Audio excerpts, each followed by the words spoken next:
Dejamos como siempre las consultas para el final, ¿no? Dale, perfecto. Perfecto.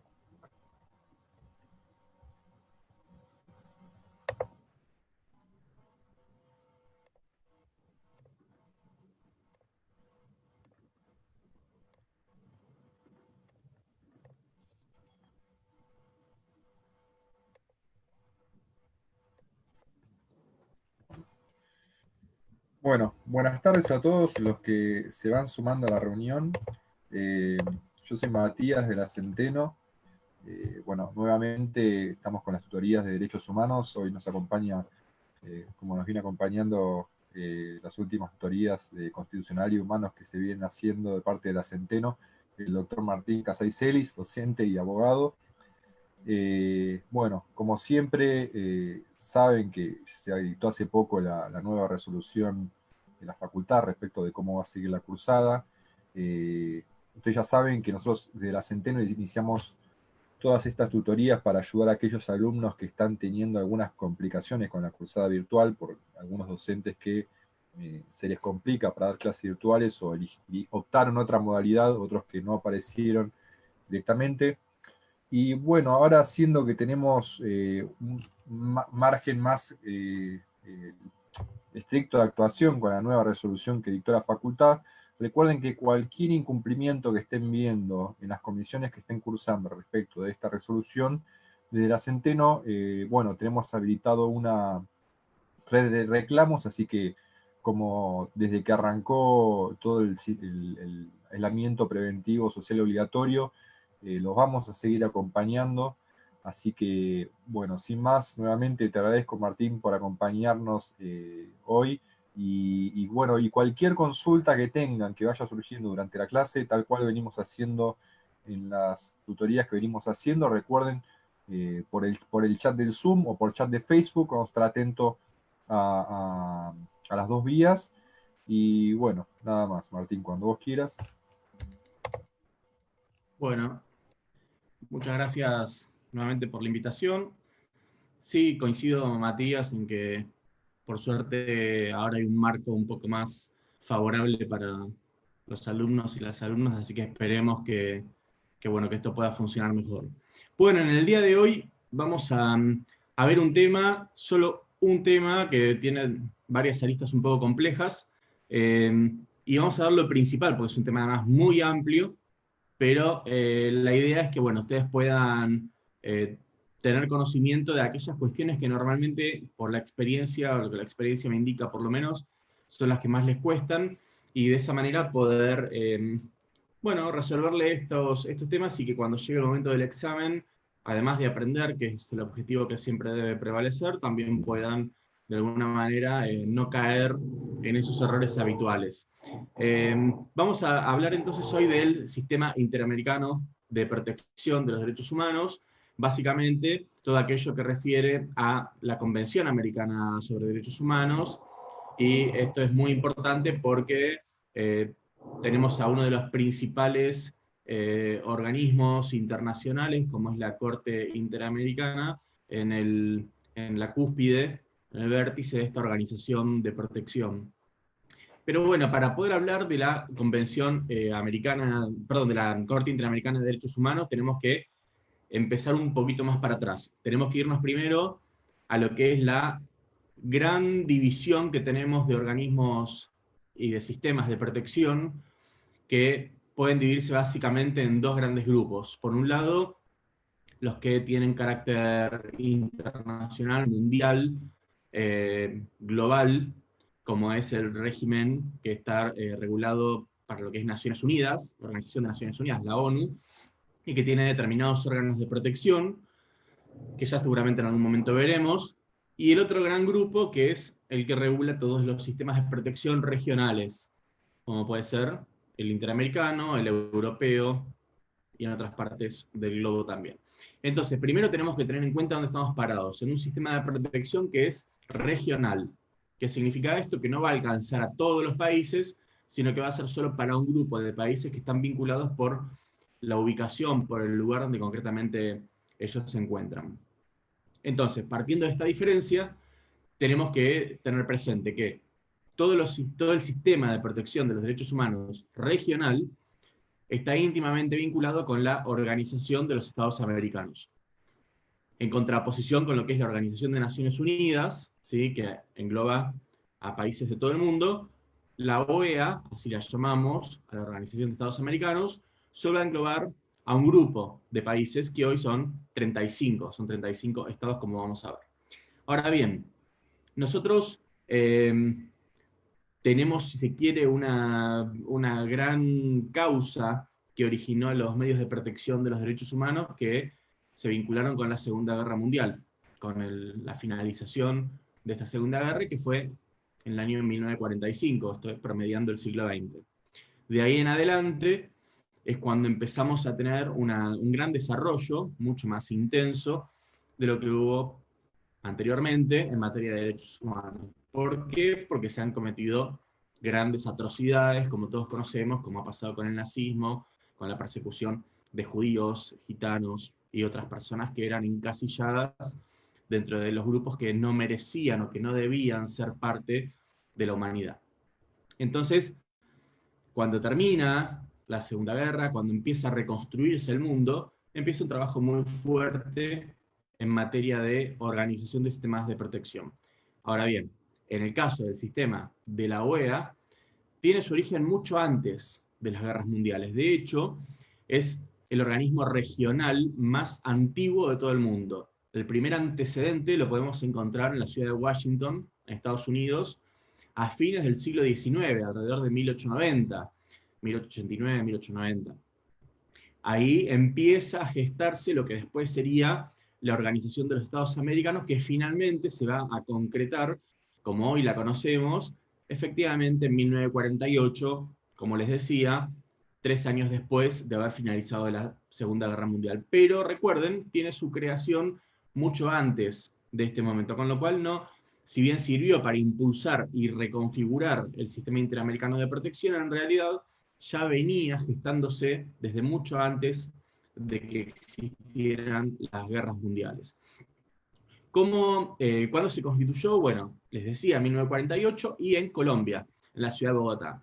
¿Con qué objetivo, con qué finalidad se concretó? Bueno, un poco la idea en general, producto de lo que se había vivido en la primera mitad del siglo XX, es paz y seguridad, justicia. Es decir, que la defensa de la soberanía de un país encuentre cierta armonía con estos valores de paz y seguridad, que no haya enfrentamientos que estén motivados por razones de soberanía, que exista solidaridad entre los estados, es decir, todo lo contrario a lo que había existido hasta ese momento, en esos primeros 50 años del siglo XX, con guerras, con invasiones de un país sobre otros, con alianzas que terminaron matando a millones y millones de personas, y fundamentalmente basados en pilares que son muy importantes para todos, entiendo, que son la democracia, ya lo hemos visto en alguna tutoría anterior, los derechos humanos como eje central de toda la protección, la seguridad, porque sin seguridad volveríamos a caer nuevamente en los problemas que hubo con las 2 guerras, y el desarrollo. Estos son los 4 pilares en virtud de los cuales la Organización de Estados Americanos, que repito, venía organizándose de fines del siglo XIX, termina concretándose, así como hoy la conocemos, hacia el año 1948, a través de la suscripción de la Carta de la OEA, que va a ser el estatuto por el cual se crea esta organización, que va a entrar en vigencia en 1951. Hemos visto ya en la segunda tutoría que los tratados entran en vigencia dependiendo cada uno en un momento determinado. Por ejemplo, cuando se adhiere o se logra una X cantidad de firmas de estados que ratifican ese tratado, o cuando se hace el depósito de determinado número de ratificaciones ante la Secretaría General. En fin, tienen diferentes formas de entrar en vigencia. En este caso, entró en vigencia recién a partir de 1951, con lo que tuvimos 3 años para poder lograr que efectivamente rigiera esa carta. Ahora bien, ¿cuál es la importancia de remontarnos a la OEA? Bueno, que la OEA va a ser el órgano, el organismo, en el marco del cual se va a dictar el instrumento que principalmente va a regular el sistema de protección de los derechos humanos y además el reconocimiento de los derechos humanos en toda la región, que es el Pacto de San José de Costa Rica, o como se llama formalmente, la Convención Americana sobre Derechos Humanos. En algunos manuales dice Convención Americana de Derechos Humanos, que es incorrecto, es sobre derechos humanos, la cual se firmó a fines de los años 60, 1969, en el mes de noviembre, 22 de noviembre exactamente. Esta convención americana, que se firma en San José de Costa Rica, por eso se la llama Pacto de San José de Costa Rica, entró en vigencia recién 9 años después. ¿Por qué? Porque, como les decía antes, establecía que recién iba a entrar en vigor cuando 11, al menos 11 estados hubieran ratificado el tratado y hubieran hecho el depósito, o sea, mejor dicho, hubieran ratificado el tratado haciendo el depósito en la Secretaría General de la Organización de Estados Americanos. Les recuerdo brevemente, para que tengan presente, que los pasos para poder para entrar en vigencia un tratado los encontramos, en primer lugar, en el periodo de negociación que lleva adelante el Poder Ejecutivo, en el cual se trata de hablar con otros países o con organizaciones internacionales y se busca, digamos, un consenso en cuanto a lo que se quiera regular y la forma. Se le da forma a esa idea. ¿De qué manera? A través de un texto que finalmente va a ser el definitivo, el que van a coincidir todos en que es el adecuado. Ese texto después, en el cual fue conformado por el Poder Ejecutivo de nuestro país, se remite al Poder Legislativo, al Congreso de la Nación, que debe aprobarlo. Es decir, aprueba el texto y de alguna forma, para que lo entiendan, le da la autorización al Poder Ejecutivo para que lo ratifique, que es la tercera etapa. Entonces, en una primera etapa se negocia el acuerdo y se lo redacta, en una segunda etapa se lo aprueba, ahí en la segunda etapa interviene el Poder Legislativo, y en la tercera etapa de ratificación vuelve a intervenir el Poder Ejecutivo con una ley del Congreso ya que aprobó el tratado, y va y le dice a la Secretaría General de la OEA, acá vengo a traer el instrumento aprobado por mi país para que pueda regir en el territorio esa convención. Así que son básicamente 3 pasos a grandes rasgos para que se entienda. Esa ley que aprobó el Congreso fue la ley 23.054, que fue aprobada en 1984. Con lo cual, fíjense y diferencien bien esto, porque siempre tienen errores con esto en los exámenes y confunden una cosa con otra. La convención se suscribió en 1969, es decir, una serie de estados se pusieron de acuerdo en cómo tenía que ser el texto de la Convención Americana sobre Derechos Humanos. Recién, 9 años después, se logró que 11 estados aprobaran el texto en su régimen interno, en el caso de la Argentina, a través del Congreso de la Nación, y ratificaran ante la Secretaría General ese instrumento. Eso pasó, esos 11 países se llegaron a juntar para que entre en vigencia la convención en 1978, con lo cual, entre 1969 y 1978 tuvimos una convención que estaba suscripta, pero que aún no había entrado en vigencia. Fueron 9 largos años durante los cuales se había suscrito algo que no tenía vigor, que no se podía aplicar. En el 78 entra en vigencia. Sin embargo, en el caso de la Argentina, recién va a ser aprobado en 1984 y recién aún en 1994 se le va a otorgar jerarquía constitucional, con lo cual, a partir del 84 ya estaba aprobada por el Congreso de la Nación y regía como un instrumento normativo más. Pero recién va a ser en el 94 con la reforma constitucional cuando va a tener una jerarquización, una mayor importancia a nivel de derechos humanos, porque va a ser un tratado que va a estar al mismo nivel, a la misma altura de la Constitución Nacional, siendo complementario de todos los derechos que establece esta en su primera parte. Entonces, estas son las diferentes etapas que hubo dentro de lo que es la aprobación y la ratificación de la Convención Americana, que, tengamos presente, va a ser el instrumento que nos da sustento a todo el sistema de protección de derechos en el ámbito interamericano. ¿Sí? Entonces, en el ámbito regional, la Convención Americana es la que nos tiene que importar. Nos olvidamos por ahora de la ONU, nos olvidamos de los comités, nos olvidamos de la Declaración Universal de Derechos Humanos, nos olvidamos de todo. Convención Americana y OEA, o sea, los estados americanos. ¿Cuáles son estos estados? Inicialmente fueron 21, ¿sí? Fueron los 21 miembros fundadores de la Organización de Estados Americanos, y después se le sumaron 14 siguientes. Ahí en pantalla ustedes tienen, después también recuerden que en Conciencia Digital y en mi sitio web van a tener, ya lo tienen, de hecho, cargado este material para que ustedes después lo puedan repasar y lo puedan ver, con lo cual no se preocupen ahora por tomar apuntes porque lo van a tener como siempre disponible. Estos son los países que, como pueden ver, conformaban la OEA desde un primer momento. Y fíjense, Argentina fue uno de los 21 miembros que originalmente conformó la OEA en 1948. Esto habla bien, creo, del país a nivel reconocimiento de derechos humanos. Bien, ahora hay una segunda parte de la Convención Americana. Recordemos que la primera es la que recepta todos los diferentes derechos humanos que se les reconoce a los habitantes de cada uno de los estados parte. Digo que se les reconoce porque, bueno, yo entiendo, estoy tomando una postura cuando digo que se reconocen, ¿no? Porque un positivista les diría que no se reconocen los derechos en la Convención Americana, sino que se crean. Yo creo que se reconocen. No es una diferencia menor. Recuerden este debate entre positivismo y el justnaturalismo, en virtud del cual el primero dice que los derechos se crean cuando la ley así lo establece.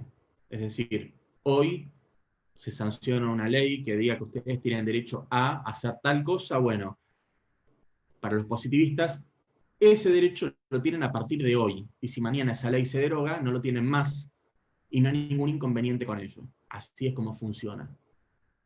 En cambio, para el justnaturalismo, si hoy una ley, o en este caso la Convención Americana, reconoce determinado derecho, no es porque lo está creando ahora.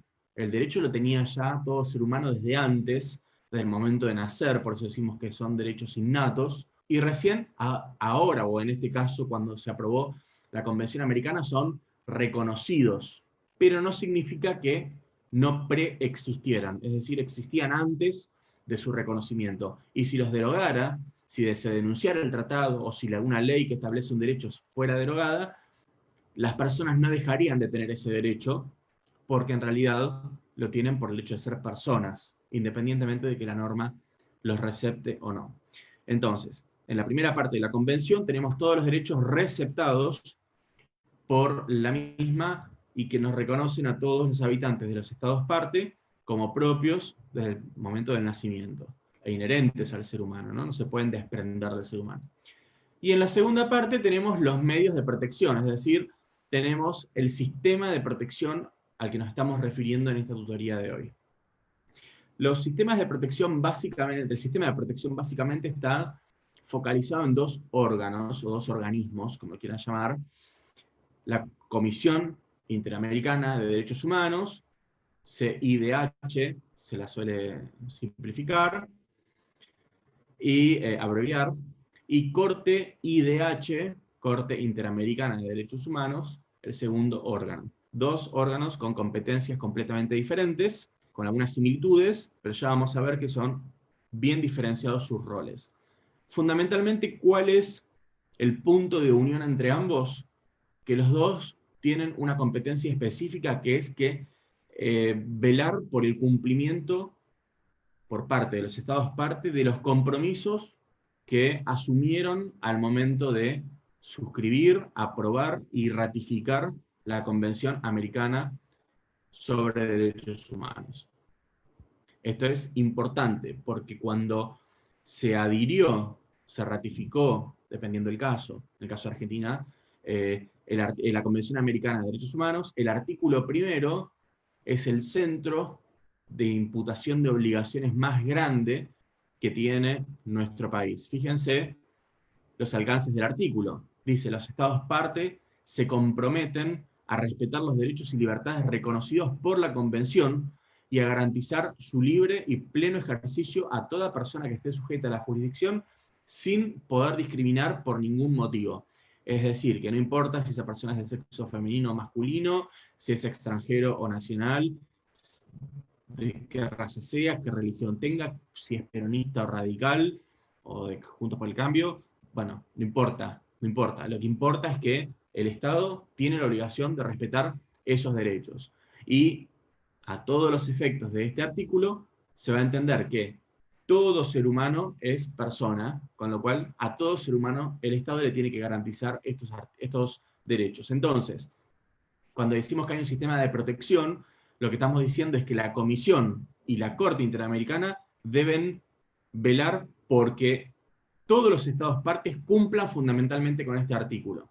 Es decir, tienen que estar atrás para decirle, ojo acá, ¿qué pasó con esto? Pedir explicaciones, hacer informes, ya veremos las competencias que tiene cada una, pero intervenir fuertemente para que no quede en letra muerta, porque si tuviéramos una convención que después nadie cumple, sería complicado, ¿no? Sería como no tener nada.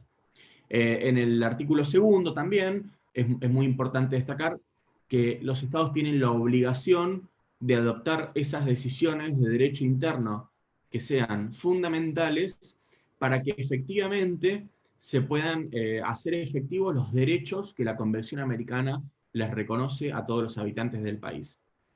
¿Qué significa esto? Que si un país está adhiriendo, ratificando una convención americana sobre derechos humanos, donde la vida es uno de los derechos que fundamentalmente se protege, no puede, por otro lado, tener regulada la pena de muerte.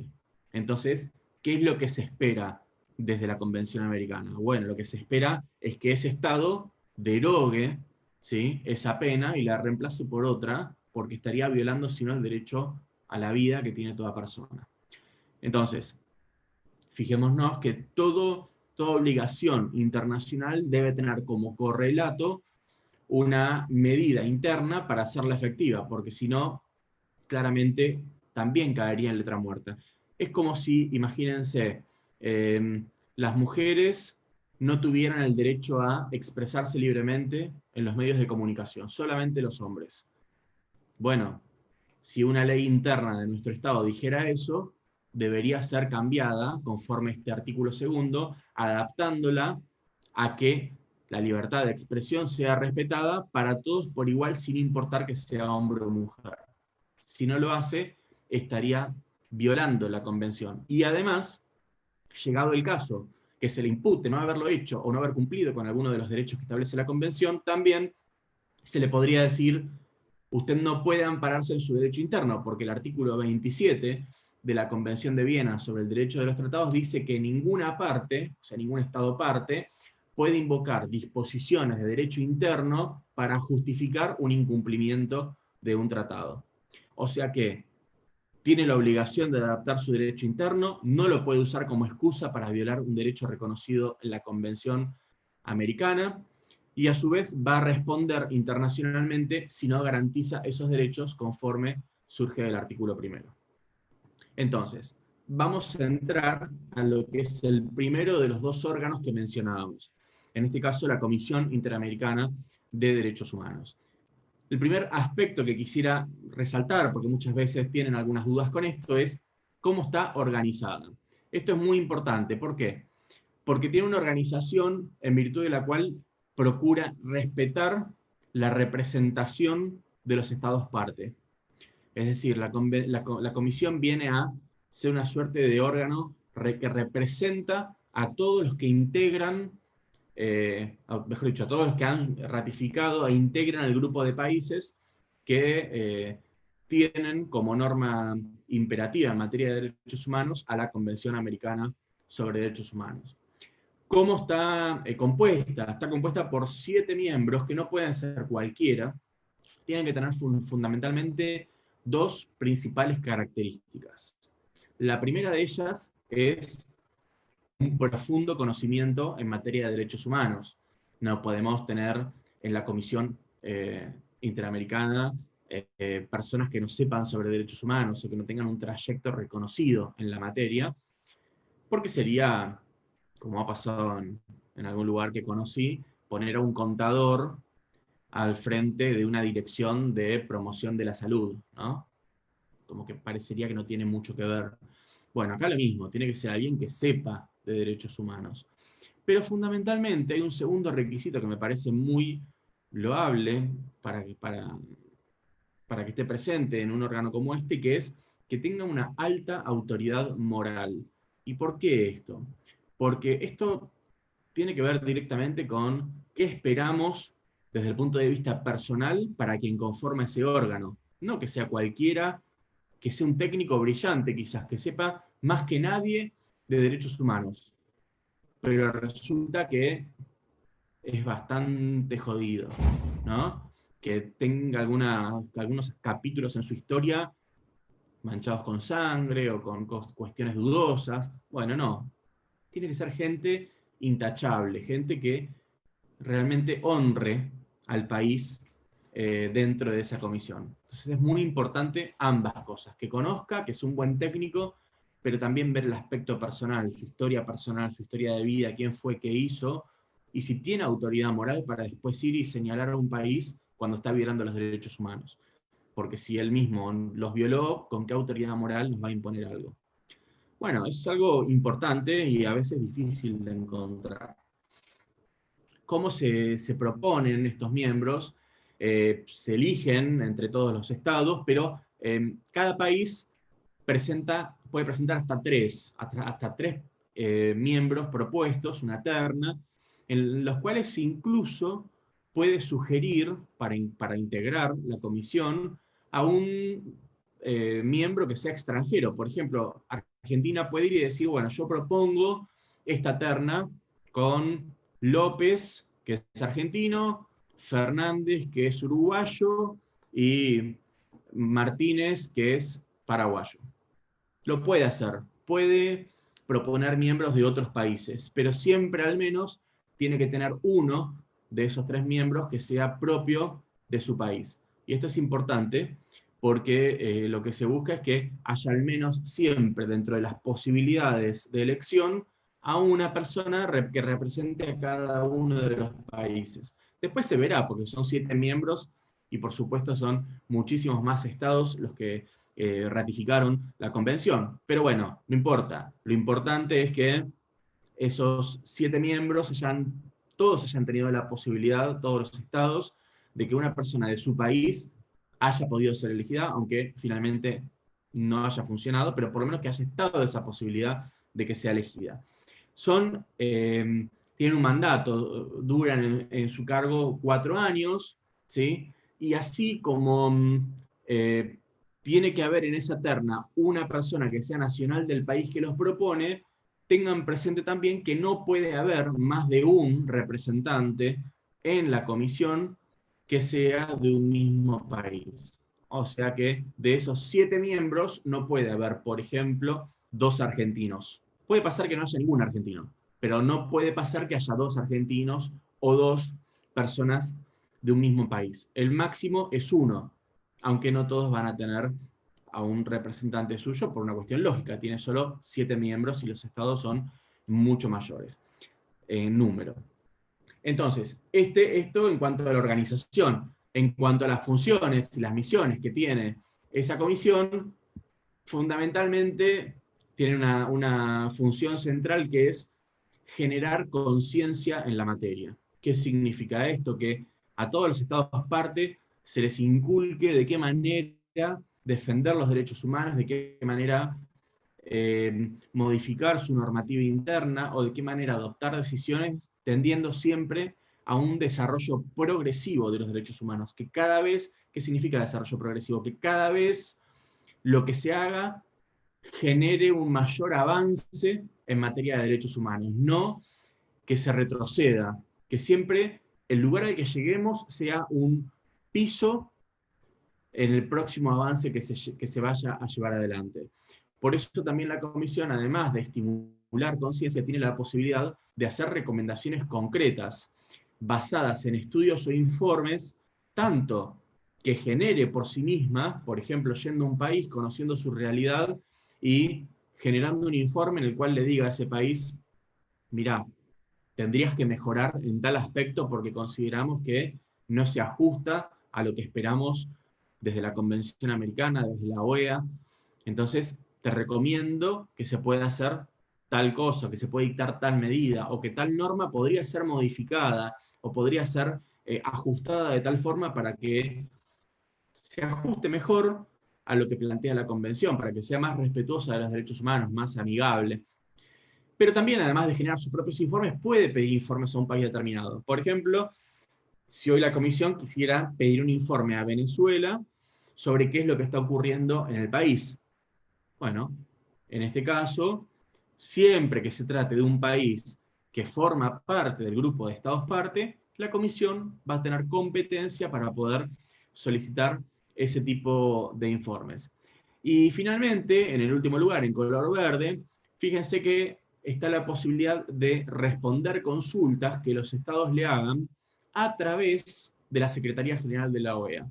Por ejemplo, un estado podría plantearle a la Comisión una inquietud sobre si tal proyecto de ley que se va a sancionar probablemente en el Congreso de la Nación se ajustaría a lo previsto en el artículo tal de la Convención Americana sobre Derechos Humanos. Y ahí, haciéndolo a través de la Secretaría General de la OEA, la Comisión tomará intervención, podrá emitir un informe y formular una recomendación, ya sea para que se apruebe ese proyecto de ley o ya sea para que sea reformulado y finalmente se lo haga de otra manera, que sea superadora de la propuesta que efectivamente se planteó.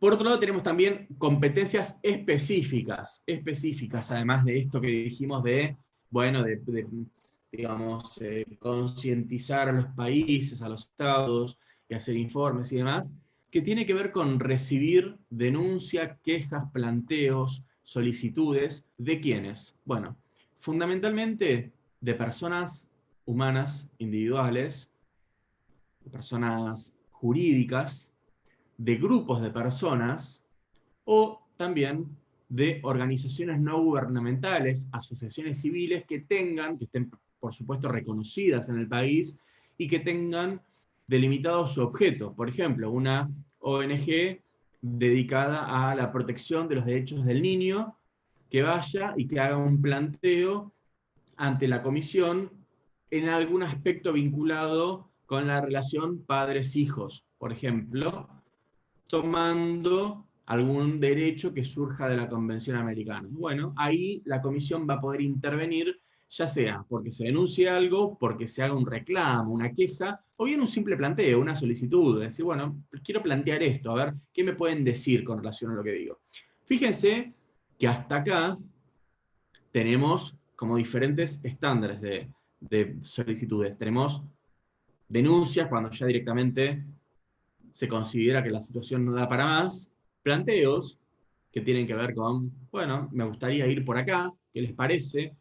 Asesórenme, son uno de los órganos competentes de la Convención Americana, o bien, bueno, tengo una queja, no es una denuncia, es algo como un poquito en la escala, un poco menor en cuanto a intensidad, ¿no? No es tan grave como una denuncia donde ya ahí sí es el escalón máximo en materia de reclamos.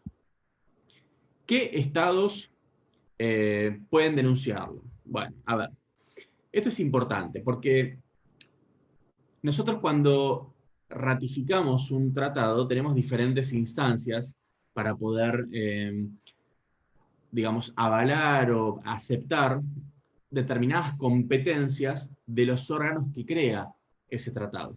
La Convención Americana recepta dos órganos, que son, como dijimos, la Comisión y la Corte. Entonces, ¿en qué estados o desde qué estados se va a poder denunciar? Bueno, aquellos que hayan efectivamente aceptado la competencia de la comisión para estos temas, que haya aceptado que la comisión pueda formular informes, intervenir frente a quejas, frente a reclamos, frente a denuncias. Es decir, el Estado lo tiene que aceptar. ¿Cuándo lo acepta? Bueno, lo acepta, o lo aceptó, mejor dicho, al momento de ratificar el instrumento, cuando deposita esa ley, esa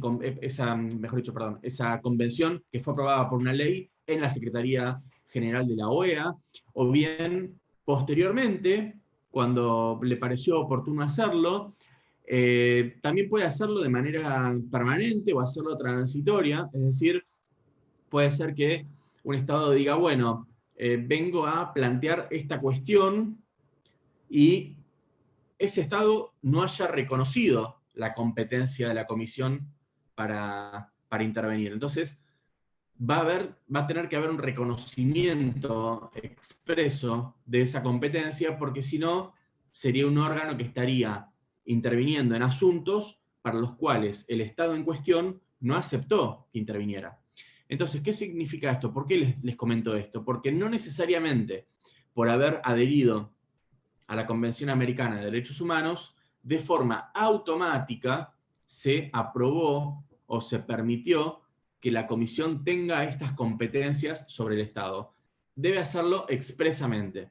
Por eso es que lo menciono como algo que no es automático y que es una decisión estatal que la adopta en un momento determinado, que puede o no coincidir con el momento de ratificación del tratado. Puede ser posterior.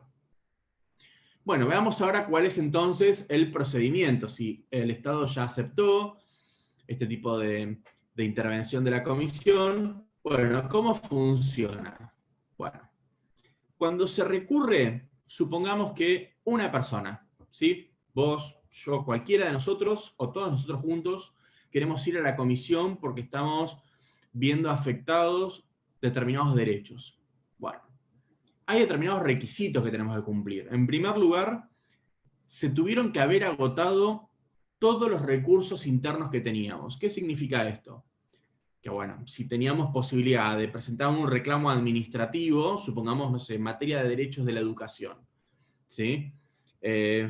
Si queríamos, a ver, algo un poco más, pensémoslo un poco mejor, vamos a un derecho bien importante y que está ahora tan en discusión por estos tiempos. Vamos a la libertad.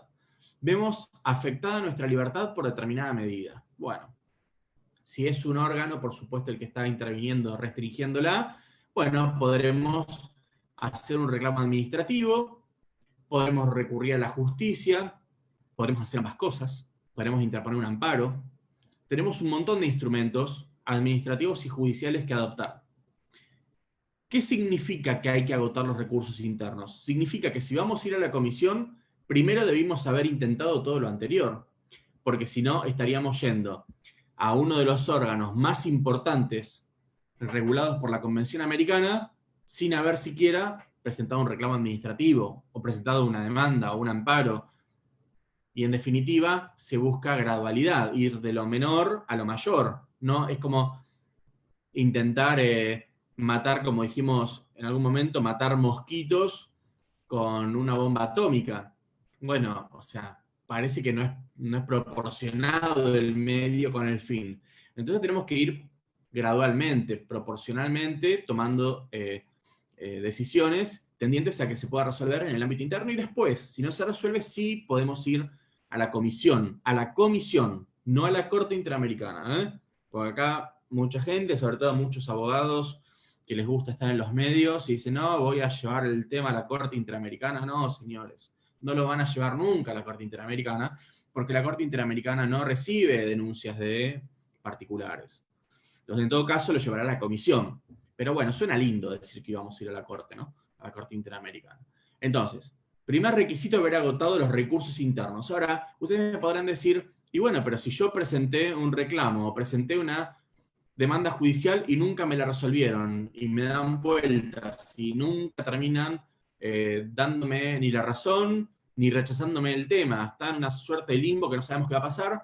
Bueno, cuando hay una excesiva demora, o cuando alguien no nos permite, quizás, ir a la justicia por un determinado tema, por el motivo que fuera, cuando se nos veda ese derecho, bueno, cuando surgen algunas situaciones excepcionales en las cuales o no existe un remedio judicial interno para poder resolver el problema que tenemos con el derecho a la libertad, en este caso, o bien cuando se nos hace excesivamente largo el proceso y no hay solución, o cuando se nos impide ejercer nuestros derechos de tutela judicial efectiva, por ejemplo, ahí podemos ir sí directamente a la comisión, pero siempre que tengamos instrumentos internos, hay que primero agotar esos.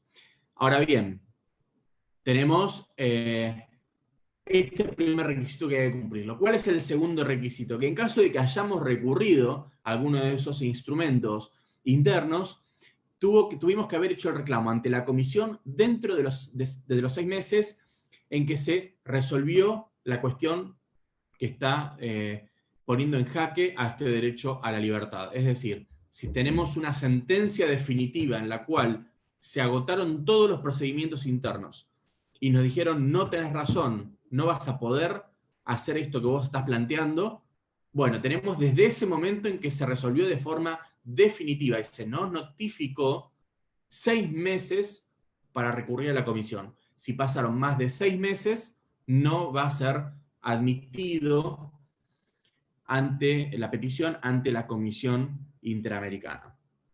Ahora bien, hay un tercer requisito, que ¿cuál es? Nosotros no podemos intentar proteger ese derecho a través de los órganos de Naciones Unidas, por un lado, y a través de los órganos de la Organización de Estados Americanos. ¿Por qué? Bueno, porque o usamos uno o usamos el otro. Si recurrimos a una medida internacional, debemos pensar primero a cuál vamos a recurrir, porque si no estaríamos simultáneamente sometiendo a jurisdicción internacional el mismo tema frente a dos órganos distintos con dos convenciones diferentes. Entonces, si vamos a ir por la OEA, tenemos que tener como requisito previo no haber intentado internacionalmente resolverlo, o por lo menos que no esté pendiente de resolución lo que pretendemos intentar. Por supuesto, como en toda petición, tienen que estar los datos personales y la firma de quienes lo presentan, debe haber un fundamento que tiene que quedar muy claro en cuanto a por qué consideramos que se están violando los derechos humanos y especificar cuáles de esos derechos son los que se están violando y en qué artículos de la Convención Americana se basa, y desde ya, así como no puede estar pendiente una cuestión idéntica planteada en otro órgano internacional, tampoco puede volverse a plantear si ya fue resuelto en el ámbito de la Comisión Interamericana. Si ya en el sistema interamericano se planteó esta petición, esta denuncia, y fue resuelta, no podemos al año siguiente volver a presentarlo para ver si no se dan cuenta y esta vez cambiaron de opinión. No, no funciona así. O sea, tenemos una posibilidad de hacerlo y vamos a ver que tenemos también otras herramientas que podrán ser más o menos efectivas, pero que existen también a nuestra mano para poder utilizarlas. Ahora bien, vayamos al caso típico, ¿sí? La comisión admite la presentación. Entonces, ¿qué hace? Cuando admite esa petición, por ejemplo, como decíamos, de un grupo de nosotros, lo que hace es pedir un informe al Estado, el Estado argentino en este caso, para que explique por qué nosotros consideramos que con su medida está violando nuestro derecho, y si considera que así no es, ¿por qué no lo está haciendo? ¿De qué forma justifica esa decisión? Bueno, se le da un tiempo para que pueda responder. Ese Estado tiene la posibilidad de responder, o bien de guardar silencio y no responder nada, por supuesto, ¿no? Bueno, en caso de que responda, o bien en caso de que pase el tiempo que se le dio y no haya respondido, lo que hace la comisión es evaluar si hubo respuesta o no, cotejarlo, observar lo que se peticionó inicialmente por parte de nosotros y decir, bueno, a ver, esto me parece que no resiste análisis, vamos a tener que archivarlo, o queda aclarado por parte del informe del Estado que no era lo que decíamos nosotros cierto y está efectivamente acreditado, o bien entiende que sí, que teníamos cierto fundamento y continúa con el trámite. ¿Qué hace si continúa con el trámite? Lo primero que analiza es si esta situación sigue estando vigente. Supongamos que si esa medida que entendimos que nos restringe la libertad sigue estando vigente al día en que el Estado respondió o pasó el plazo para que respondiera. Bueno, si llega a seguir estando vigente, entonces ahí empieza el proceso por el cual se tienen que acreditar los hechos, se tienen que probar. Una vez que se da esta etapa de prueba, ¿sí? Llamémosle, lo que intenta hacer la comisión es resolver pacíficamente la cuestión.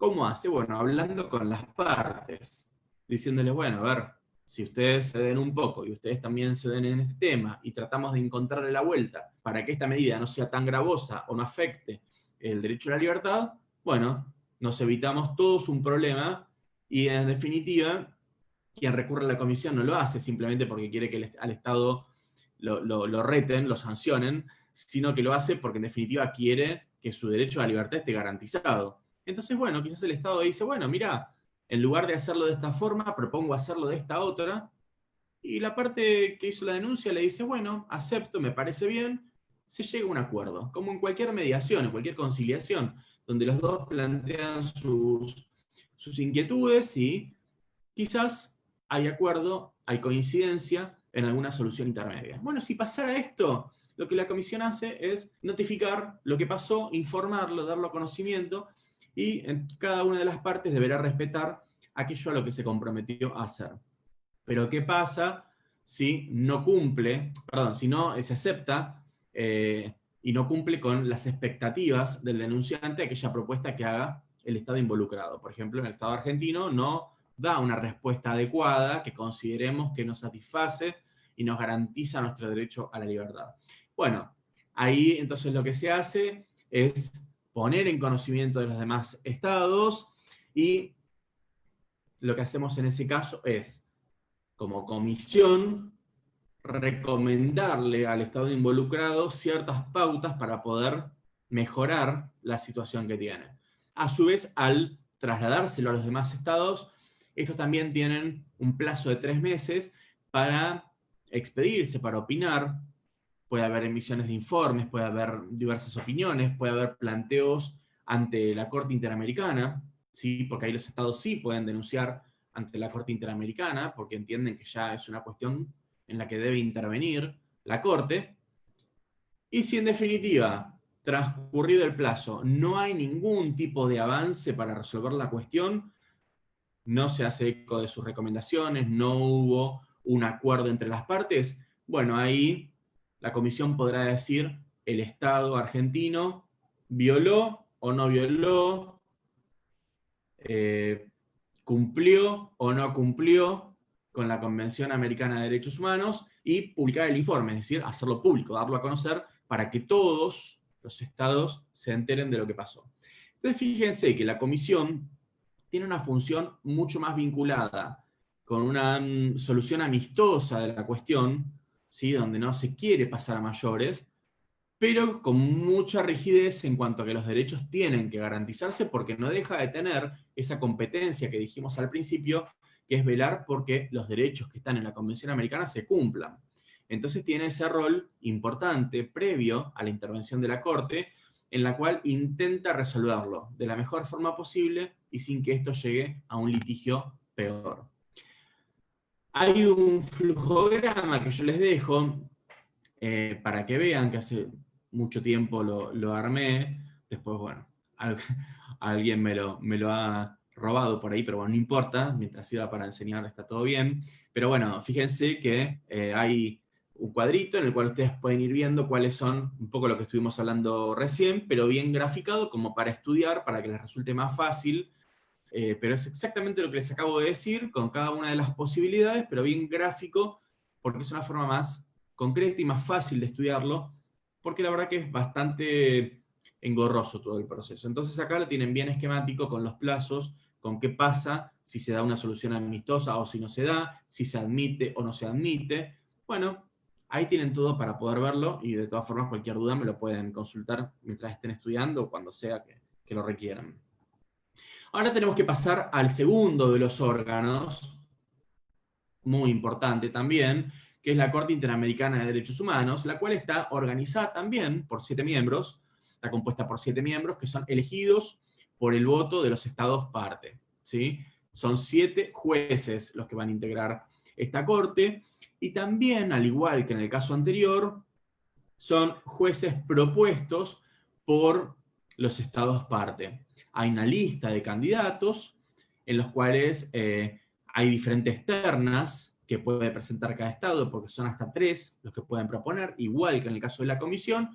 Asimismo, igual que en el caso de la comisión, uno al menos tiene que ser nacional del país. Por ejemplo, como dijimos antes, Uruguay puede proponer 3 miembros, pero uno de ellos tiene que ser uruguayo. Después los otros 2 pueden ser de cualquier país, pero uno al menos tiene que ser de su propio país. ¿Por qué? Porque como dijimos antes, se busca garantizar que haya al menos un candidato de cada uno de los países que son estados parte en la OEA.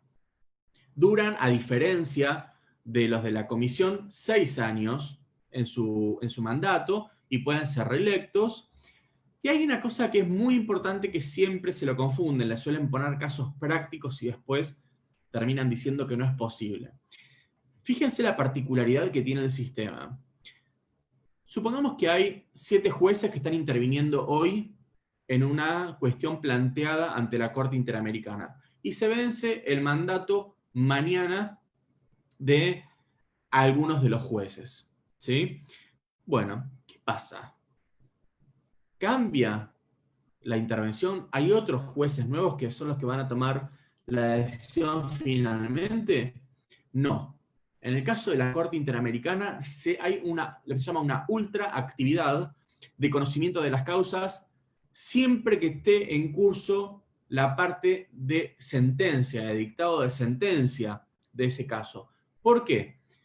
Imagínense que si hay un tema que se está desarrollando durante mucho tiempo, trabajándose con la intervención de los jueces, de diferentes miembros que colaboran con el tribunal, y justo cuando hay que dictar sentencia, se le termina el mandato a los jueces. Bueno, lo que establece la normativa que reglamenta el funcionamiento de la Corte es, bueno, esos jueces que llegaron, que trabajaron durante tanto tiempo en este caso, y que ahora tienen que dejar su lugar porque terminó su mandato, porque pasó el tiempo establecido para que sean jueces de la Corte Interamericana, pueden seguir interviniendo hasta que se dicte sentencia en ese tema. ¿Por qué? Bueno, porque justamente todo el trabajo que hicieron hace que sean los que más conocen y los que están en mejores condiciones de poder resolver finalmente el pleito. Si durante, supongamos, 2 años se estuvo investigando una cuestión sometida a la Corte y de repente me cambian los jueces que vengan tienen que ponerse a la desde el principio y ni siquiera van a lograr tener el mismo nivel de conocimiento que aquellos jueces que estuvieron siempre. ¿Por qué no? Y bueno, porque nadie como el que intervino directamente desde el comienzo. Entonces, se le permite que sigan interviniendo hasta que se dicte sentencia. Ahora, no significa que en todas las causas, solo en las causas en las cuales esté próxima a dictarse la sentencia que va a resolver, que va a poner punto final a ese caso sometido a jurisdicción de la Corte. Ahora bien, fíjense que además de esa particularidad que tienen los jueces, hay otras más. Les voy a dar otros supuestos que también muchas veces son tema de examen, los plantean, muchas veces con verdadero y falso, y se suelen confundir porque no parece lógico, parece todo lo contrario, y sin embargo, fíjense cómo es. Supónganse que hay un Estado que es parte en un conflicto que está sometido a la Corte Interamericana. ¿Sí? Supongamos el Estado argentino. ¿Sí? Es una de las partes en esa causa que tramita en la Corte Interamericana. Y resulta que hay un juez que es argentino. De los 7 jueces, uno es argentino. Si a ustedes les preguntaran, quizás en el examen, ¿el juez que es argentino debe apartarse en razón de su nacionalidad? ¿Verdadero o falso? Probablemente el sentido común nos diga, y verdadero, porque si es argentino probablemente pueda llegar a pensarse que puede beneficiar a la Argentina, que es una de las partes en ese caso. Sin embargo, es falso. ¿Y por qué es falso? Porque el juez nacional de un país tiene el derecho a persistir en su rol de juez aun cuando su país de origen es parte en algún conflicto sometido a la Corte. Con lo cual, juez nacional de un Estado que es parte en la causa que se está analizando, no hay incompatibilidad. Al contrario, el juez tiene el derecho de seguir interviniendo. Pero de la mano de este derecho está el derecho también de otro Estado que esté involucrado en la misma causa a que él también tenga un juez de su país dentro del grupo de jueces que van a resolver. Entonces, ¿cómo sería esto? Bueno, supongamos que interviene Argentina y Uruguay en un conflicto sometido ante la Corte. Argentina tiene un juez que forma parte de uno de los 7 jueces que integran la Corte. Uruguay no. Bueno, Uruguay puede pedir que para ese caso concreto se designe un juez uruguayo para que intervenga de la misma forma que Argentina tiene el derecho a que ese juez argentino siga, a pesar de ser argentino, interviniendo en ese caso. Les digo más. Imaginemos un escenario más, o sea, peor aún para los países. Que ni Argentina ni Uruguay tengan un juez que sea argentino y uruguayo en ese momento en la corte en la que se resuelve un conflicto en el que intervienen esos 2 países. Bueno, esos 2 países tienen derecho, cada uno de ellos, a que se designe un juez ad hoc, es decir, un juez que solo va a intervenir en ese caso concreto, uruguayo y argentino. O sea que va a haber 2 jueces de las nacionalidades de los países que están involucrados en el caso que van a tener que resolver la cuestión que está sometida a la Corte Interamericana. Esto es importante porque en definitiva plantea una premisa o un derecho en general, que es el derecho a que tienen cualquier Estado que es sometido a la Corte Interamericana a tener representación en el tribunal a través de un juez que sea natural de su país. A través, en el caso de la Argentina, de un juez argentino, en el caso concreto que se somete a consideración.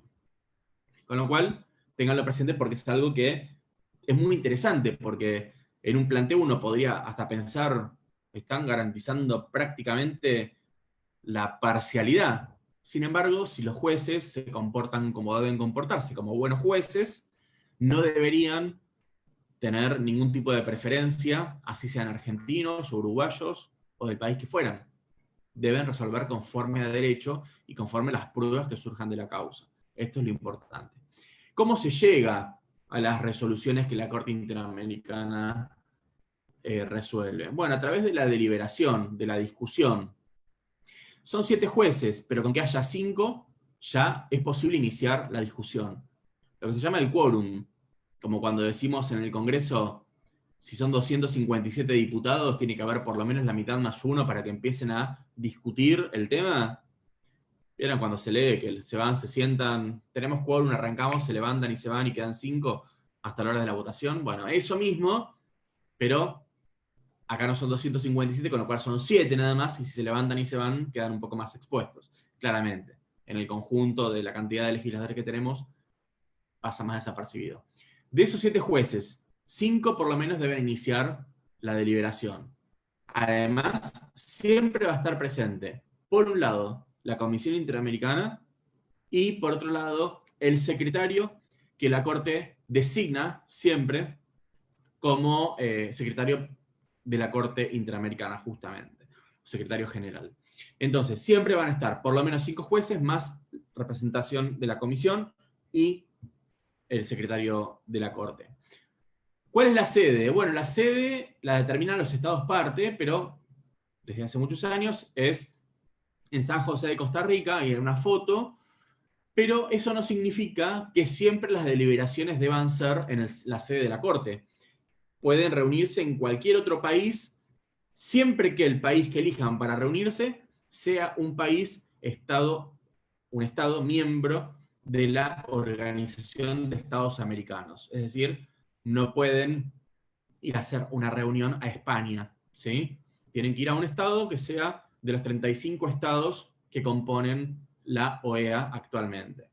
Esa corte tiene además un estatuto, un reglamento que organiza su funcionamiento.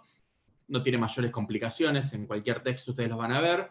Yo les comento más que nada las cuestiones, porque obviamente en una tutoría es imposible abarcar todos los temas vinculados aunque sea a uno solo, como es el funcionamiento del sistema interamericano, pero sí estos aspectos que si los leen les pueden hacer ruido, o que quizás no los lean directamente en los manuales, porque muchos autores lo pasan de largo y después cuando viene el examen se chocan con la cruda realidad de que nunca nadie les comentó esto, porque no tuvieron clase o porque el manual no lo decía. Así que tengan presentes estos aspectos que son importantes. Hablábamos antes de una gran competencia que tiene la Comisión y la Corte, que es velar por el cumplimiento de los derechos por parte de los Estados partes. Sin embargo, la Corte Interamericana específicamente tiene dos grandes competencias dentro de esta gran competencia que es velar por los derechos humanos en el marco de la Convención Americana. La primera es la competencia que conocemos o función consultiva. Y la segunda es la contenciosa. La primera de las funciones tiene por finalidad que los estados puedan consultarle a la Corte cuáles son los alcances de la interpretación que le deben dar a una determinada norma que integra la Convención Americana. Por ejemplo, cuando la Convención Americana dice que se deben adoptar las medidas de derecho interno necesarias para garantizar los derechos que están reconocidos en la Convención Americana. ¿Qué significa que deben adaptar el derecho interno? Bueno, estas preguntas que uno se puede hacer, o hasta dónde deben garantizarlo. ¿Qué significa plazo razonable? ¿Sí? Estas preguntas que el Estado se puede hacer, porque se pone a leer la Convención y dice, ¿qué habrá querido decir la Convención cuando dijo esto? Bueno, el tribunal que tiene la interpretación de la Convención Americana de Derechos Humanos es la Corte Interamericana, y cuando se dedica a analizar los alcances del texto de la Convención, está actuando en función consultiva. ¿Por qué en función consultiva? Porque no hay dos partes enfrentadas en un conflicto, en un caso, causa o controversia, como dice nuestra Corte Suprema. Hay una parte simplemente que se quiere sacar una duda. Quiere preguntarle, a ver, ¿no me das la certeza de qué quisieron decir acá? Así lo puedo hacer bien. Y ahí la Corte Interamericana le va a decir, bueno, analizando el tema, los alcances, los fallos que dictamos presentemente, las discusiones que hubo en el momento de sancionarse la convención, etcétera, etcétera, dicto esta opinión consultiva en la cual informo lo que considero que es oportuno responder a esa pregunta que me hizo el Estado que me consultó sobre el tema. Entonces ahí surgen lo que son las famosas opiniones consultivas, que tanto deben leer en los libros o que le deben haber comentado, que son opiniones producto de una consulta que hizo algún Estado a la Corte Interamericana, donde no había un caso contencioso que se deba resolver, un conflicto entre partes, sino simplemente una consulta vinculada con la aplicación de la Convención o vinculada con normas de derecho interno de ese Estado a los efectos de saber si son compatibles o no con la Convención. Es una forma de evitarse un problema futuro. Si pregunta el Estado, che, voy a dictar esta norma, ¿se ajusta al artículo 8 de la Convención Americana en cuanto a garantizar el derecho de defensa del imputado? Y en la opinión consultiva se dijo que sí. Bueno, el día de mañana, la persona que sea sometida al procedimiento que fijó esa ley, cuando recurra eventualmente a la comisión, haciendo una denuncia, una petición, un reclamo, una queja, la comisión le dirá, bueno, acá la Corte cuando interpretó dijo que estaba bien y que en esta línea no había ninguna violación a los derechos, con lo cual no hay caso en realidad. Entonces ayuda a allanar el camino a que las normas se apliquen sin que esto conlleve un riesgo para el Estado de hacerlo violando la Convención. ¿Quiénes entonces pueden pedir esta opinión, esta función consultiva de la Corte Interamericana? Como les decía, los Estados parte de la OEA. ¿Y de qué forma se recepta? A través de las opiniones consultivas, como dice la pantalla, que bueno, ya se los adelantaba recién, pero para que quede bien claro el finalidad, quiénes y cómo, que quede bien ahí aclarado en esta función consultiva cómo va a funcionar.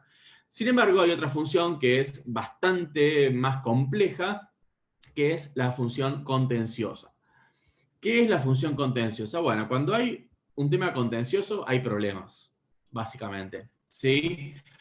Porque hay siempre una parte enfrentada a otra, si no, no habría conflicto, ¿sí? Acá la Corte Interamericana no actúa como un órgano consultor que va a dar una opinión por demás importante, sino que actúa concretamente como un tribunal, como un tercero imparcial que va a analizar los hechos y que va a adoptar una decisión dictando una sentencia.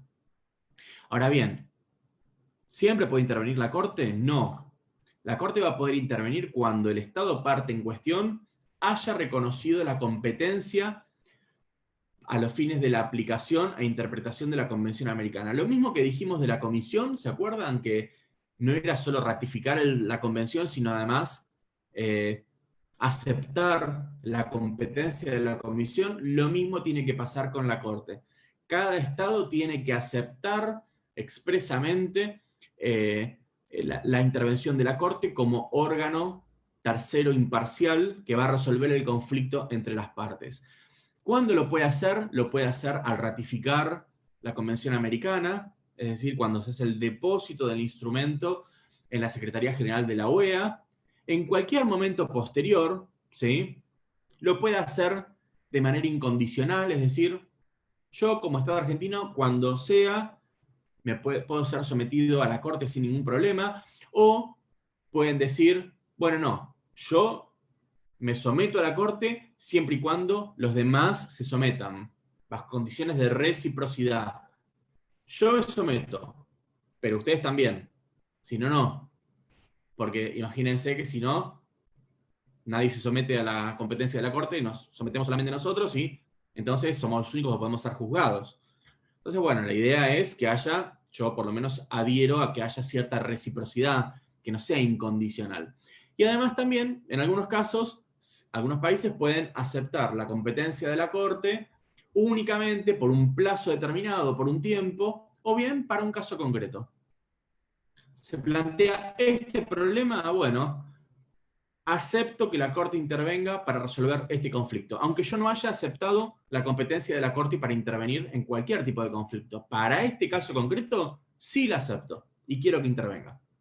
Entonces, como se pueden ver, hay diferentes maneras de reconocer esta competencia o función contenciosa de la Corte, pero lo que no puede faltar es justamente este presupuesto, que es aceptar que la Corte pueda decidir, como tribunal de justicia que interviene, nada más que a un rango regional e internacional, en un caso concreto en el cual el país es sometido a dicha jurisdicción.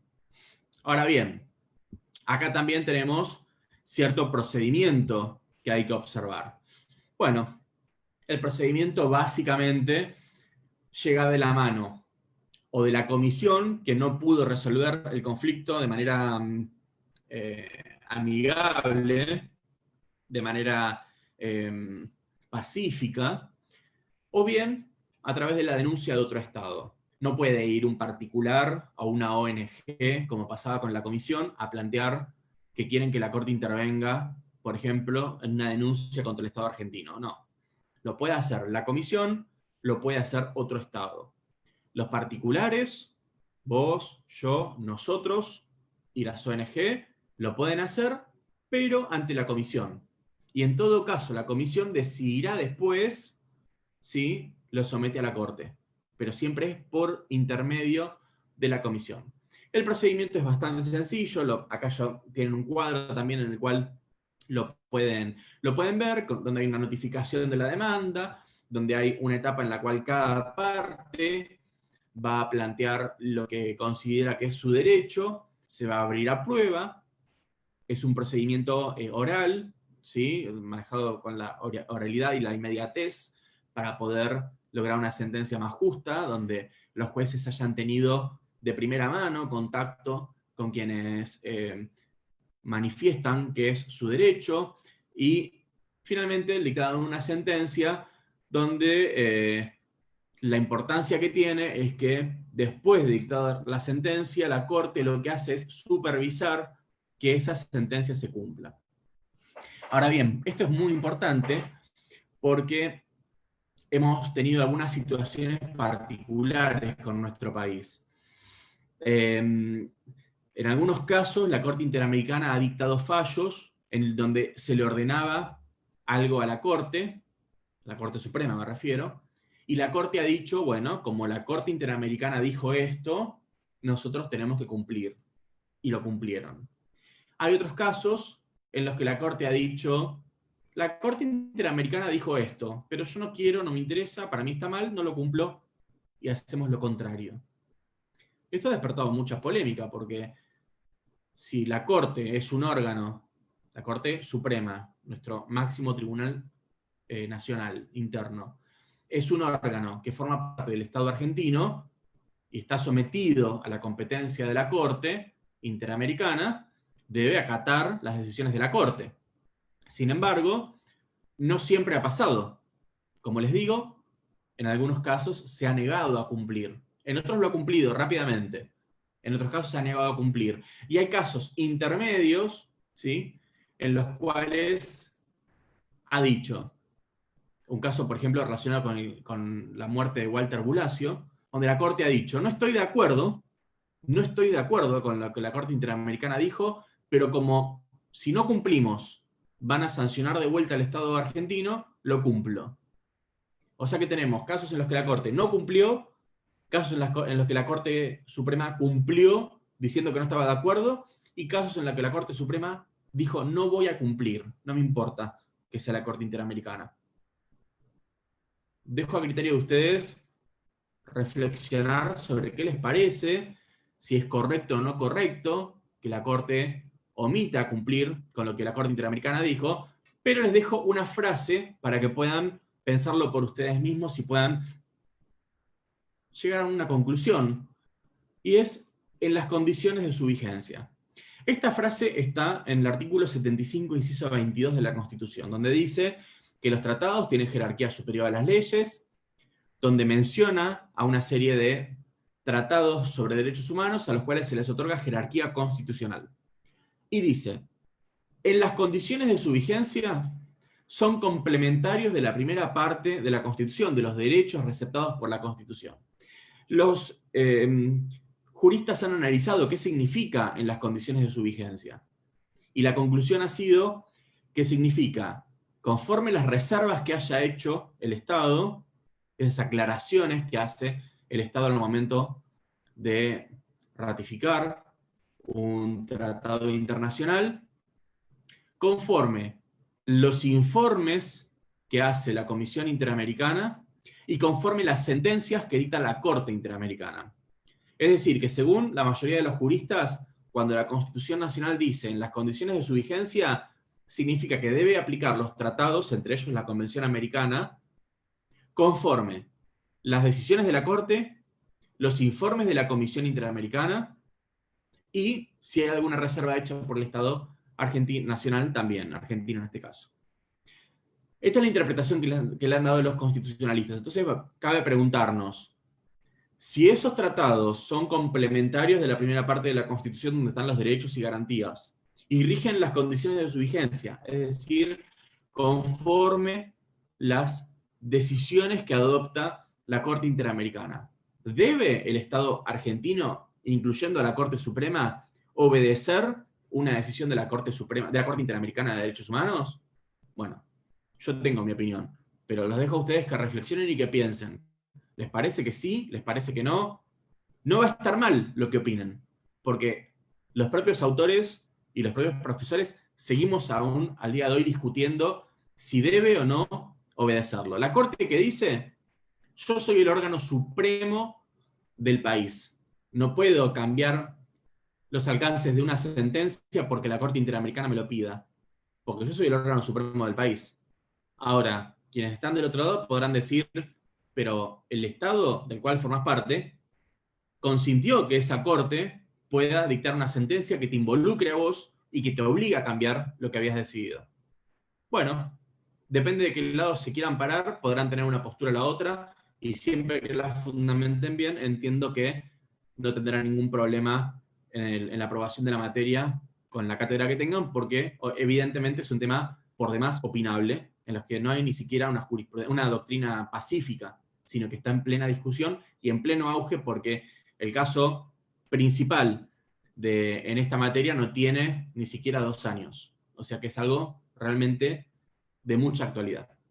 Bueno, esto es todo. Espero que les haya sido claro. Si hay alguna duda o alguna consulta, Matías, podemos verla, obviamente. No hay ningún problema, por supuesto. Sí, Martín, nos llegaron un par de dudas. Acá yo las tengo anotadas todas, las voy leyendo si te parece. Eh, Vale. Esto, si no me equivoco, creo que vos lo aclaraste, pero bueno, nos consultaron qué pasa si un Estado ratifica la Comisión, pero no la Corte Interamericana. Bueno, o sea, los alcances de la adhesión a lo que es la competencia de uno de los dos órganos está limitada a esa competencia.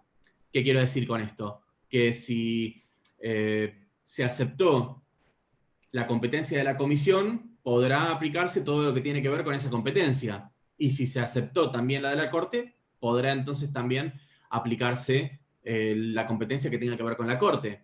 Pero si falta una de las dos, bueno, quedará fuera ese aspecto de competencia del que estábamos hablando. No es en general lo que sucede. La idea justamente es que quienes se adhieren a la Convención Americana, por supuesto, digamos, garanticen que van a tener los órganos que van a custodiar el cumplimiento de esa convención, ¿no? Perfecto, sí, y bueno, y justo con respecto a esa consulta nos llegó otra que dice, si mi Estado ratificó la Comisión, pero no la Corte, ¿puedo como individuo denunciar o solo quejarme?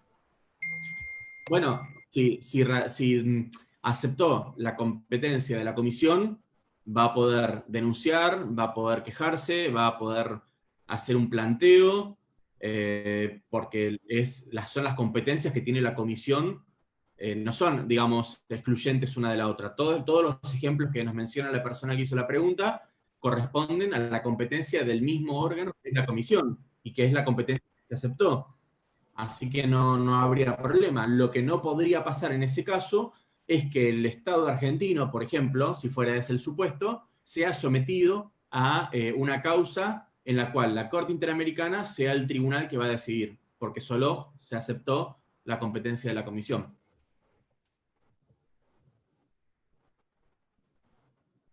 Hola.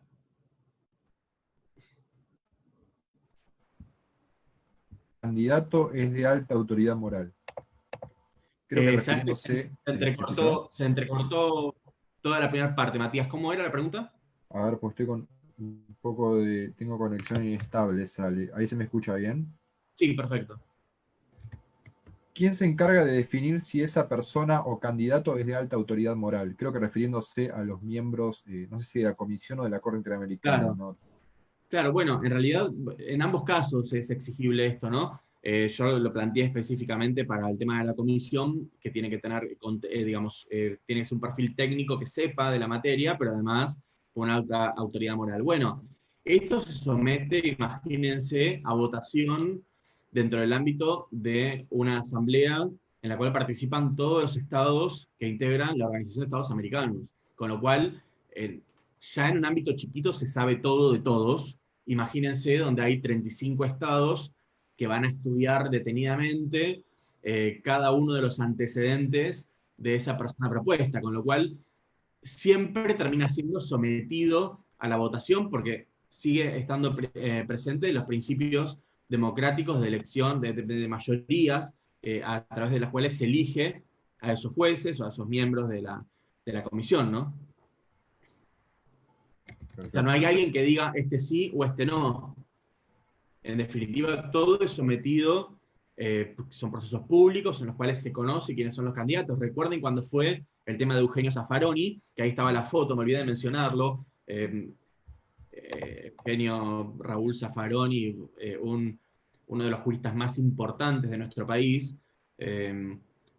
Puede uno estar de acuerdo o no con lo que piensa, pero creo que nadie duda de su calidad jurídica y de lo mucho que todos tenemos que aprender de él.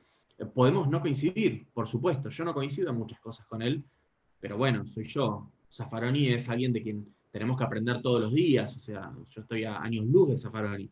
Entonces, no me importa si piensa distinto en algunas cosas a mí, pero claramente tiene el perfil para estar donde está.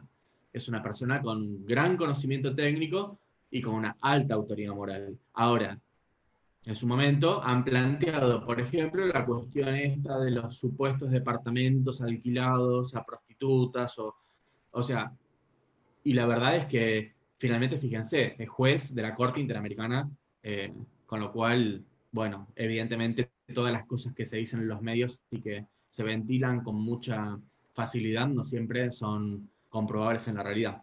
Acá están preguntando de si el fallo Fontevecchia es donde la Corte resolvió desestimar el pedido de revocación de la Corte Interamericana. Sí, Maximiliano, efectivamente. Muy bien, es el fallo Ministerio de Relaciones Exteriores, fallo conocido como fallo Fontevecchia, es el fallo donde la Corte dijo, yo no puedo revocar una sentencia mía, si yo soy el máximo tribunal, ¿cómo voy a revocar una sentencia?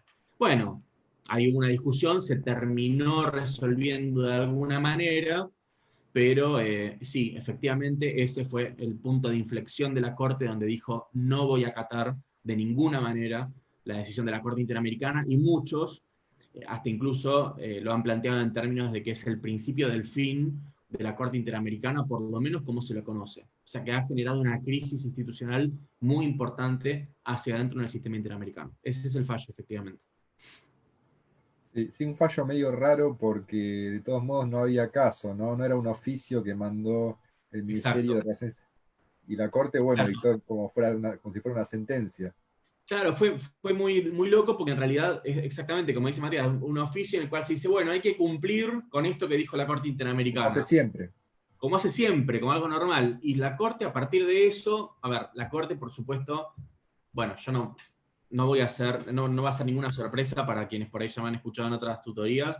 Yo no escatimo críticas con la Corte Suprema. Para mí la Corte Suprema es un órgano que funciona de la peor de las formas posibles, y lo siento si es políticamente incorrecto, lo voy a seguir diciendo y voy a seguir escribiendo porque entiendo que es un órgano que funciona mal.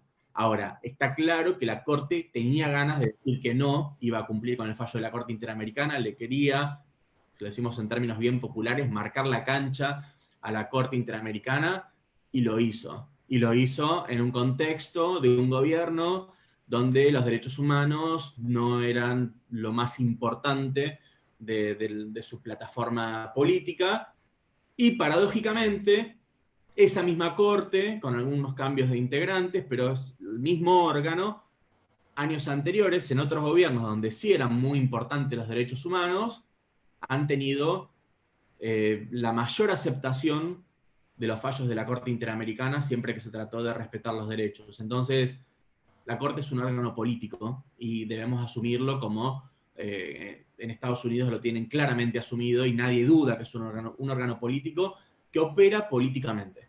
Entonces, la Corte no decide, porque por eso no les quise decir qué opinaba yo, porque no es un debate jurídico, es un debate jurídico-político. Entonces, siempre cuando hay una decisión de la Corte, tienen que ver más allá y fijarse cuál es el gobierno que está en ese momento, cuál es la ideología de ese gobierno, hacia dónde tiende. Si ustedes ven los DNU firmados por el expresidente Carlos, allá y hace tiempo, la Corte acompañó todo el tiempo ese tipo de decretos. Sin embargo, ni bien hubo un cambio de gobierno, fue la primera en salir a delimitar los decretos de necesidad de urgencia.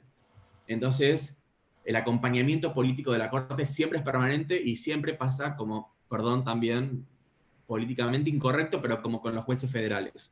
Lamentablemente, los jueces federales y la Corte Federal, por supuesto, también están muy alineadas con el poder político de turno.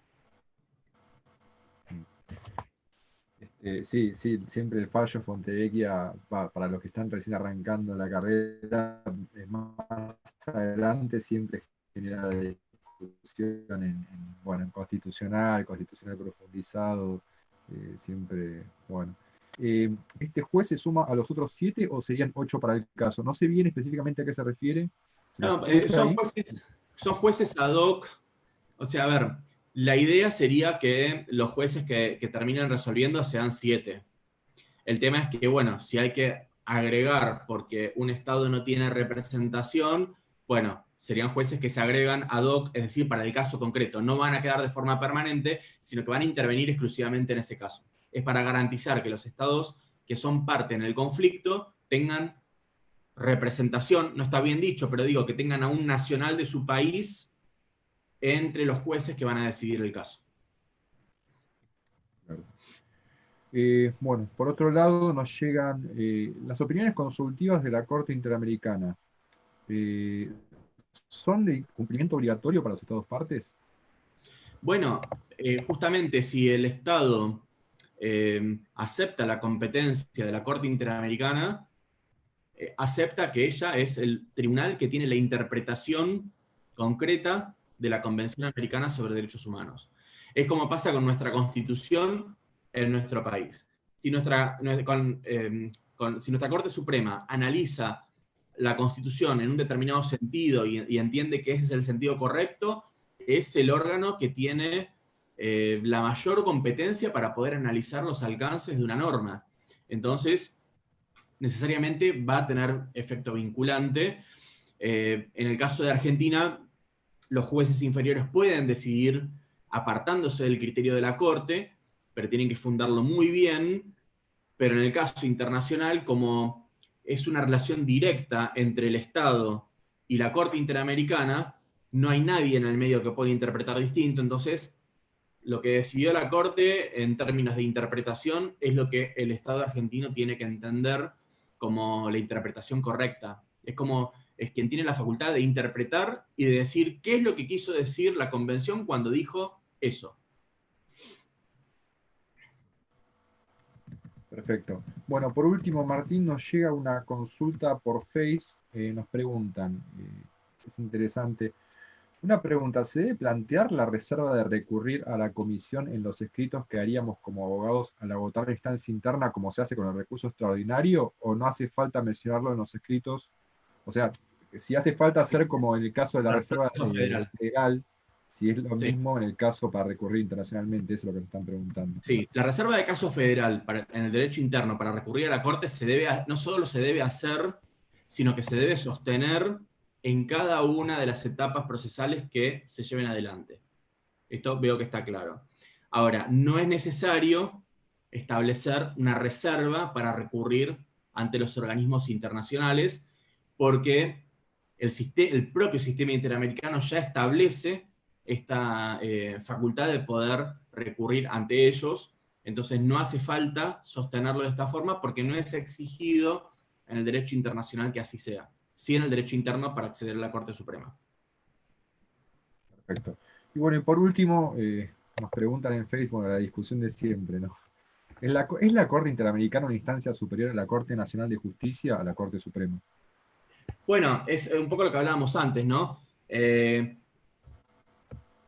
A ver, la Corte Suprema es el órgano más importante dentro de nuestro derecho interno, ¿sí? La Corte Suprema es, como su nombre lo dice, el Tribunal Supremo, el que está en la cúspide, en el vértice de nuestra pirámide jurídica, y es quien tiene el mayor poder a nivel judicial. Nadie va a dudar de eso, ¿sí? Nadie va a dudar de eso. Ahora, la pregunta sería, ¿es una cuarta instancia, por llamarle de alguna forma, la Corte Interamericana? Bueno, en realidad no. En realidad, todos los instrumentos jurídicos que tenemos y procesales para accionar al Poder Judicial, en el sentido de ponerlo en funcionamiento y que resuelva una cuestión, se agotan, se terminan cuando llega a la Corte Suprema. Punto. Ahí terminó todo lo que es el encuadre jurídico interno con el órgano de mayor importancia del país. Ahora bien, cuando la Corte Interamericana interviene, no está revisando una decisión de la Corte Suprema.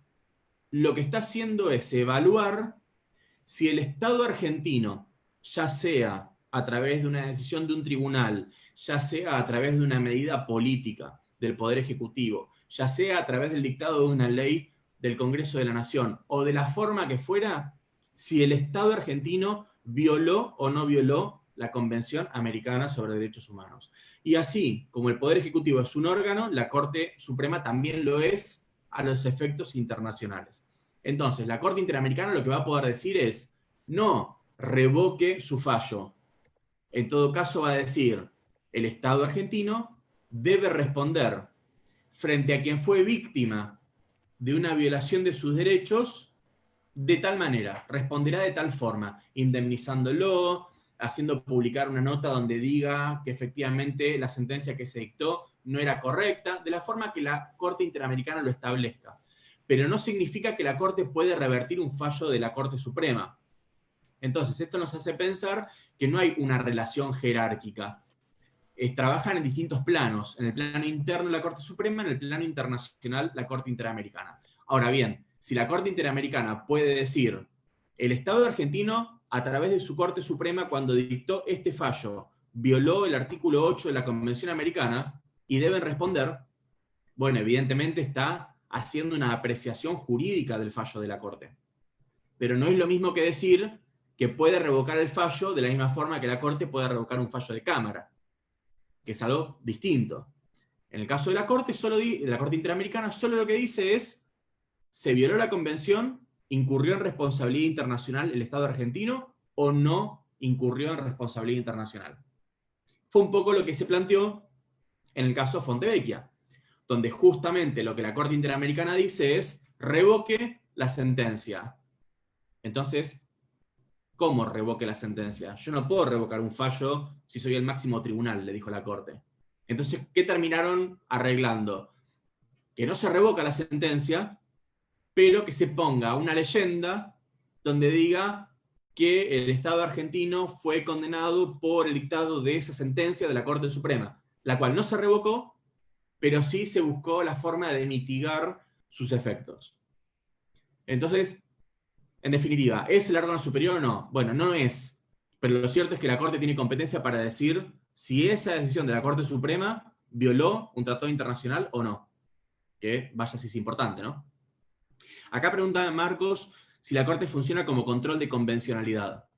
El control de convencionalidad, no sé a qué Corte se refiere, pero si es la Corte Suprema, el control de convencionalidad es el equivalente al control de constitucionalidad, pero donde lo que se busca contrastar o cotejar es, por un lado, una norma de derecho interno con la Constitución, cuando es control de constitucionalidad, o una norma de derecho interno con la Convención Americana de Derechos Humanos, control de convencionalidad, por eso se llama así, porque viene de convención. Nuestra Corte Suprema, no solo nuestra Corte Suprema, sino también las cámaras nacionales de apelaciones, los juzgados federales, los juzgados nacionales, la Cámara de Casación, los órganos administrativos, el presidente de la nación, los legisladores, todos tienen que hacer un control de convencionalidad, así lo dijo la Corte Interamericana, en cada una de las decisiones que adopten. O sea que, cuando el Poder Legislativo aprueba una ley, por ejemplo, tiene que evaluar, antes de aprobarla, si esa ley no va a violar la Convención Americana sobre Derechos Humanos. Es decir, ejerce un control de convencionalidad también. Entonces, no solo la Corte Suprema, sino todo el Estado argentino, a través de cada uno de sus órganos, va a hacer un control de convencionalidad, cotejando la norma en cuestión, la que tenga frente suyo, con la Convención Americana para evaluar si hay o no compatibilidad con ese instrumento internacional. Por supuesto también lo hace la Corte Interamericana cuando tiene que resolver si el Estado violó o no violó ese tratado internacional. Por supuesto, por definición también lo hace el órgano internacional. No sé si fue respondida la pregunta, pero bueno, eso entiendo que es a lo que referían. Sí, por último, Martín, hay una consulta que nos quedó ahí colgada, pido disculpas, Denise. Nos pregunta si hay alguna sanción para el incumplimiento de un Estado parte ante la decisión tomada por la Comisión o la Corte Americana sobre algún caso en concreto. Sí, a ver, normalmente lo que suele ocurrir es que cuando hay una decisión, está todo reglamentado, digamos, pero cuando hay una decisión, la Corte puede llegar a decir, bueno, debe indemnizarse a tal persona, por ejemplo, en un caso de detención ilegal de una persona, en la cual termina falleciendo en una comisaría, la Corte puede llegar a decir, bueno, acá hubo una violación de derechos, se violó la Convención Americana sobre Derechos Humanos, y por ende el Estado argentino incurrió en responsabilidad internacional y debe resarcir a la víctima, y no solo resarcirla económicamente, sino además pagarle el tratamiento psicológico a su familia como consecuencia de lo que tuvo que atravesar, tiene que hacerse cargo de las costas el Estado Nacional, y tiene que además modificar su normativa interna para que esto no vuelva a pasar, o reemplazar a los funcionarios que actuaron de esta manera a través de los instrumentos que tenga, para que esto no vuelva a ocurrir. O sea, es muy amplio el abanico que tienen los órganos internacionales para imponer de alguna manera una sanción frente a la violación de la Convención Americana. Es muy variada y ha sido muy creativa también la Corte y la Comisión en ambos casos, cada una dentro del marco de sus competencias, para hacerle pagar al Estado esto. Y por supuesto que el Estado debe cumplirlo, ¿no? Desde ya. Más allá de la discusión que tengamos con si la Corte tiene que cumplir o no, el Estado tiene que cumplirlo, por supuesto. Y la Corte es parte del Estado.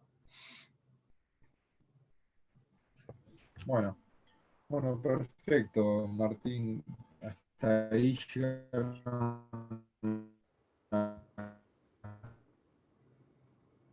consultas. Bueno, agradecemos de la Centeno por esta clase. Gracias a todos los estudiantes por participar. Síganos en redes para las próximas tutorías que vamos a estar dando. De paso, comento, ya que estuvimos hablando de Zaffaroni, que para que le interese, hace poco dimos una charla con él respecto de cárceles y coronavirus.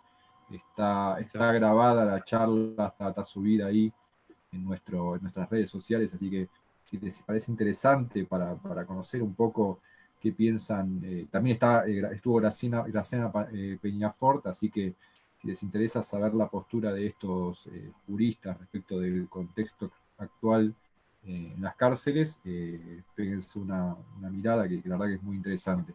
Así Y que, Graciela, que es bueno, la directora de Asuntos Jurídicos del Senado, ¿no? sí, sí, sí, Para que no sí, lo sí, sabe, sí, sí, muy, sí, muy exactamente. interesante la charla, muy interesante. Así Bueno, les que, agradezco mucho por la invitación y gracias a todos los que estuvieron presentes. Cualquier duda, y dejé bueno, el principal red de Instagram y algún mail y la página para que lo que necesiten consultar o preguntan mismo en el Face, yo voy respondiendo lo que pregunten en la publicación, así que pregunten sin miedo, que lo ideal es sacarse las dudas ahora y no llegar al examen con dudas, ¿no? perfecto. Bueno, y recuerden que está el material de estudio, este PowerPoint incluso, subido en nuestro Drive en Conciencia Digital. Buscan la carpeta Tutorías, Derechos Humanos, y van a encontrar todo el material que nos estuvo pasando Martín. Y el material de Derechos Humanos en general, también tenemos una carpeta específica en la parte de CPC. Así que, bueno, Martín, muchas gracias por todo. Bueno, Gracias a ustedes. nos veremos la próxima. Bárbaro, muchas gracias. Hasta luego.